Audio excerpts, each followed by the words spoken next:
മത്തായി എഴുതിയ വിശുദ്ധ സുവിശേഷത്തിൽ നിന്ന് അധ്യായം 7 മുതലുള്ള തിരുവചനങ്ങൾ. ചോദിക്കുവിൻ, നിങ്ങൾക്ക് ലഭിക്കും. അന്വേഷിക്കുവിൻ, നിങ്ങൾ കണ്ടെത്തും. മുട്ടുവിൻ, നിങ്ങൾക്ക് തുറന്നു കിട്ടും. ചോദിക്കുന്ന ഏവനും ലഭിക്കുന്നു, അന്വേഷിക്കുന്നവൻ കണ്ടെത്തുന്നു, മുട്ടുന്നവന് തുറന്നു കിട്ടുകയും ചെയ്യുന്നു. മകൻ അപ്പം ചോദിച്ചാൽ കല്ല് കൊടുക്കുന്ന ആരെങ്കിലും നിങ്ങളിലുണ്ടോ? അഥവാ മീൻ ചോദിച്ചാൽ പാമ്പിനെ കൊടുക്കുമോ?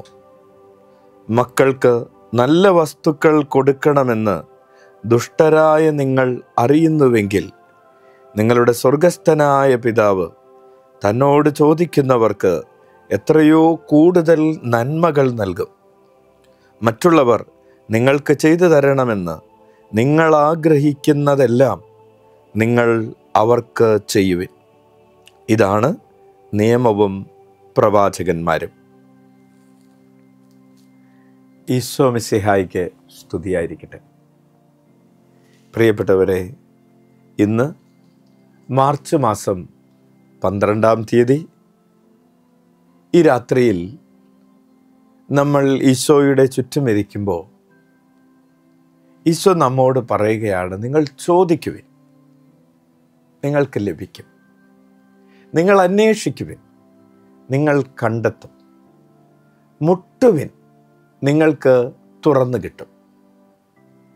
അപ്പോൾ അതിനോട് ചേർത്ത് ചോദിക്കേണ്ട ചില ചോദ്യങ്ങളുണ്ട്. ചോദിക്കുവിൻ, നിങ്ങൾക്ക് ലഭിക്കും. അപ്പോൾ നമുക്ക് ചോദിക്കാം, ആരോടാണ് ചോദിക്കേണ്ടത്? ഈശോയോടാണ് ചോദിക്കേണ്ടത്. എന്നോട് ചോദിക്കുവിൻ, നിങ്ങൾക്ക് ലഭിക്കുമെന്നാണ് ഈശോ പറയുന്നത്. ക്രൂശിതനോട് ചോദിക്കുവിൻ, നിങ്ങൾക്ക് ലഭിക്കും. എന്ത് ലഭിക്കും?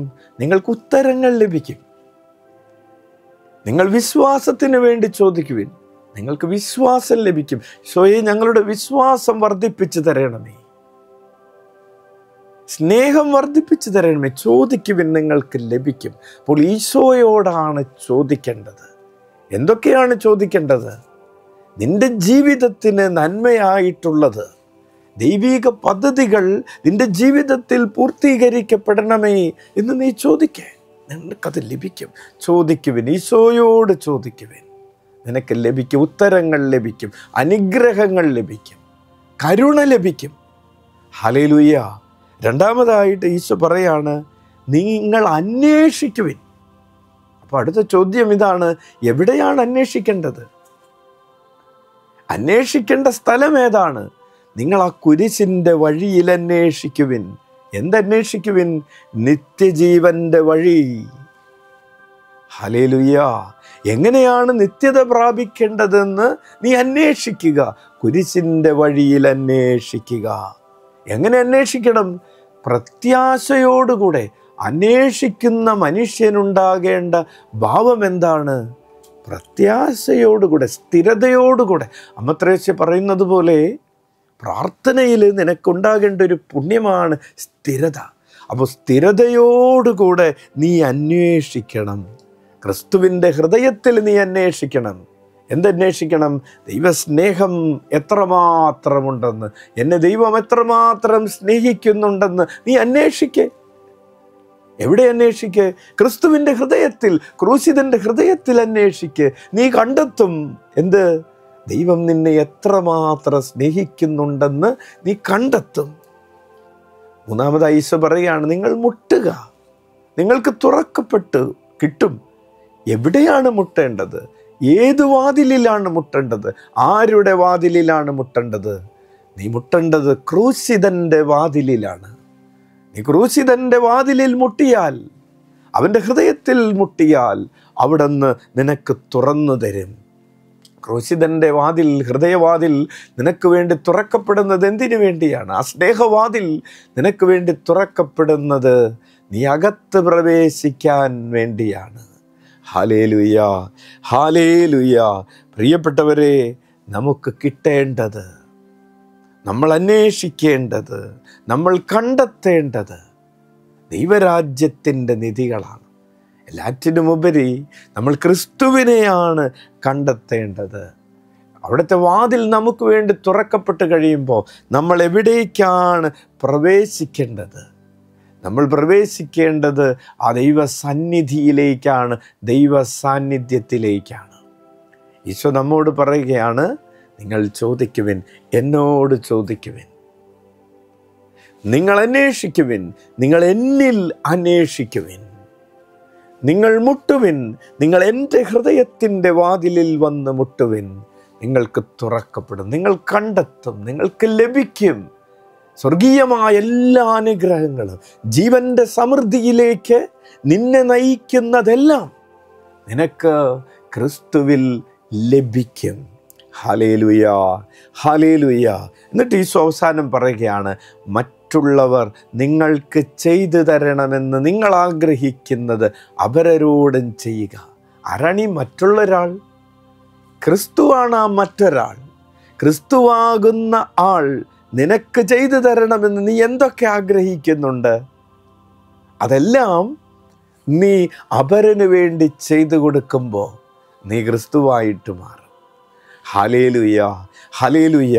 ഈ തപസ്സിൻ്റെ വഴിയിൽ നമ്മൾ ആരംഭം മുതൽ ധ്യാനിക്കുന്നത് എങ്ങനെ എനിക്ക് ക്രിസ്തുവായി മാറാൻ കഴിയുമെന്നാണ്. എങ്ങനെ എനിക്ക് ഈശോയെ പോലെ ആയിത്തീരാൻ കഴിയുമെന്നാണ്. എങ്ങനെ എനിക്ക് ഈശോയുടെ നല്ലൊരു മണവാട്ടിയായിത്തീരാൻ കഴിയുമെന്നാണ്. എങ്ങനെ എനിക്ക് ഈശോയിൽ ലയിച്ചു ചേരാൻ കഴിയുമെന്നാണ്. ഈശോ എനിക്ക് എന്തൊക്കെ ചെയ്തു തരണമെന്ന് ഞാൻ ആഗ്രഹിക്കുന്നുണ്ടോ അതെല്ലാം. ഈശോ എൻ്റെ പാപങ്ങൾ ക്ഷമിക്കണമെന്ന് ഞാൻ ആഗ്രഹിക്കുന്നുണ്ട്. ഞാൻ അപരൻ്റെ പാപങ്ങൾ ക്ഷമിക്കണം. ഈശോ എൻ്റെ യാചനകൾക്ക് ഉത്തരം തരണമെന്ന് ഞാൻ ആഗ്രഹിക്കുന്നുണ്ട്. ഈശോ എന്നെ അനുഗ്രഹിക്കണമെന്ന് ഞാൻ ആഗ്രഹിക്കുന്നുണ്ട്. ഞാൻ അപരനെ അനുഗ്രഹിക്കുന്നവനായിട്ട് തീരണം. ഈശോ എന്നോട് കരുണ കാണിക്കണമെന്ന് ഞാൻ ആഗ്രഹിക്കുന്നുണ്ട്. ഞാൻ അപരനോട് കരുണ കാണിക്കുന്നവനായി മാറണം. അപ്പോൾ ഞാൻ പ്രവചനങ്ങളും നിയമങ്ങളും പൂർത്തീകരിക്കുന്ന ഒരാളായിട്ട് മാറും. അതാണ് എൻ്റെ രൂപാന്തരീകരണം എന്ന് പറയുന്നത്. ഈ വചനം എന്നെ രൂപാന്തരപ്പെടുത്തുന്ന വചനമാണ്. എന്നെ രൂപാന്തരീകരണത്തിലേക്ക് നയിക്കുന്ന വചനമാണ്. ഹല്ലേലൂയ. അതുകൊണ്ടാണ് ആ വചനഭാഗത്തെ മത്തായി 7:12 ഗോൾഡൻ റൂൾ എന്ന് പറയുന്നത്. ഈശോ നമ്മോട് പറഞ്ഞു, ഞാൻ നിങ്ങളെ സ്നേഹിച്ചതുപോലെ നിങ്ങളും പരസ്പരം സ്നേഹിക്കുവിൻ. ഹല്ലേലൂയ. പ്രിയപ്പെട്ടവരെ, ഈ വചന ചിന്തകൾ നമ്മെ പ്രചോദിപ്പിക്കട്ടെ, നമ്മെ ശക്തിപ്പെടുത്തട്ടെ, നമ്മെ ഉണർവുള്ളവരും പ്രകാശമുള്ളവരുമാക്കി തീർക്കട്ടെ. ഹല്ലേലൂയ. നമുക്ക് ഒരു മിനിറ്റ് നേരം ഒന്ന് കരങ്ങൾ ഉയർത്തി സ്തുതിക്കാം. Hallelujah, hallelujah. യേശുവേ സ്തോത്രം, യേശുവേ നന്ദി. തീഷ്ണതയിൽ മാന്യം കൂടാതെ ആത്മാവിൽ ജ്വലിക്കുന്നവരായി കർത്താവിനെ ആരാധിക്കട്ടെ. ഹല്ലേലൂയ, ഹല്ലേലൂയ, ഹല്ലേലൂയ. സ്തുതിക്കുന്നു, ആരാധിക്കുന്നു, മഹത്വപ്പെടുത്തുന്നു. യേശുവേ സ്തോത്രം, യേശുവേ നന്ദി, യേശുവേ ആരാധന. ഹല്ലേലൂയ, ഹല്ലേലൂയ, ഹല്ലേലൂയ, ഹല്ലേലൂയ. നമുക്കായിരിക്കുന്ന ഇടങ്ങളിൽ മുട്ടുകുത്തി കരങ്ങൾ ഉയർത്തി നമുക്ക് വേണ്ടിയും ലോകം മുഴുവന് വേണ്ടിയും ഈ ആശീർവാദം സ്വീകരിക്കാം. നമ്മുടെ ശരീരത്തിൻ്റെ ഓരോ കോശത്തിലേക്കും ദിവ്യകാരുണ്യ ചൈതന്യം വന്ന് നിറയട്ടെ. പ്രിയപ്പെട്ടവരെ, ഉദരത്തിലുള്ള കുഞ്ഞുങ്ങൾക്ക് വേണ്ടിയും വന്ധ്യമായ ഉദരങ്ങൾക്ക് വേണ്ടിയും കൈക്കുഞ്ഞുങ്ങൾക്ക് വേണ്ടിയും വിദ്യാർത്ഥികൾക്ക് വേണ്ടിയും പരീക്ഷകൾ എഴുതുന്നവർക്ക് വേണ്ടിയും പ്രത്യേകം പ്രാർത്ഥിക്കുന്നു. യുവതീയുവാക്കളെയും ദമ്പതികളെയും മധ്യവയസ്കരെയും മരണാസന്നരായിരിക്കുന്നവരെയും വയോധികരെയും ഭവനങ്ങളിലും ആശുപത്രികളിലും രോഗികളായി കഴിയുന്നവരെ ലോകമെമ്പാടും നടക്കുന്ന സുവിശേഷ പ്രഘോഷണങ്ങളെയും സമർപ്പിച്ച് പ്രാർത്ഥിക്കാം. ലോകത്തിൻ്റെ വിവിധ ഭാഗങ്ങളിൽ നടക്കുന്ന വചന ശുശ്രൂഷകളെ സമർപ്പിച്ച് പ്രാർത്ഥിക്കാം. മിഷൻ പ്രദേശങ്ങളെ, പ്രത്യേകിച്ച് ഒറീസയെയും ആഫ്രിക്കയിലെയും ഒക്കെയുള്ള മിഷൻ പ്രവർത്തനങ്ങളെ സമർപ്പിച്ച് നമുക്ക് പ്രാർത്ഥിക്കാം. കരങ്ങൾ ഉയർത്തി യേശുനാമം വിളിച്ച ആശീർവാദം സ്വീകരിക്കാം. ഈശോയേ, ഈശോയേ, ഈശോയേ, ഈശോയേ, ഈശോയേ, ഈശോയേ,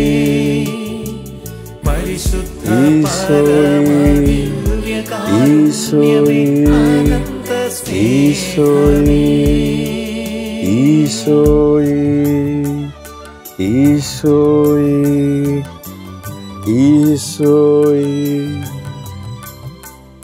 പരമപരിശുദ്ധ ദിവ്യകാരുണ്യത്തിന് പരമപരിശുദ്ധ ദിവ്യകാരുണ്യത്തിന്, പരമപരിശുദ്ധ ദിവ്യകാരുണ്യത്തിന്.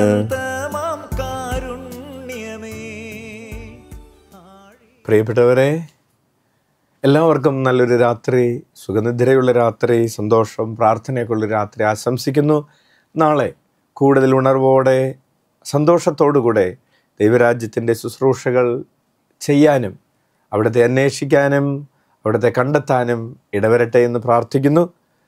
ഈ വചന ശുശ്രൂഷ നമുക്ക് ലഭിച്ചുകൊണ്ടിരിക്കുന്ന ഈ ചാനൽ നിങ്ങൾക്ക് മറ്റുള്ളവർക്ക് പരിചയപ്പെടുത്തി കൊടുക്കാവുന്നതും വചന ശുശ്രൂഷകൾ മറ്റുള്ളവർക്ക് പങ്കുവെച്ച് കൊടുക്കാവുന്നതുമാണ്. നാളെ ഈ സമയത്ത് വീണ്ടും കണ്ടുമുട്ടുന്നത് വരെ നമുക്ക് പരസ്പരം പ്രാർത്ഥനയിലായിരിക്കാം. ഈശോ മിശിഹായിക്ക് സ്തുതിയായിരിക്കട്ടെ. കരുണതൻ കയർ പിടിച്ച് നയിച്ചിടും സ്നേഹമേ, ദിവ്യകാരുണ്യ സ്നേഹമേ, പരിശുദ്ധ സ്നേഹമേ, പരിശുദ്ധ പരമദിവ്യകാരുണ്യമേ, അനന്ത സ്നേഹമേ, പരിശുദ്ധ പരമദിവ്യകാരുണ്യമേ, അനന്ത സ്നേഹമേ.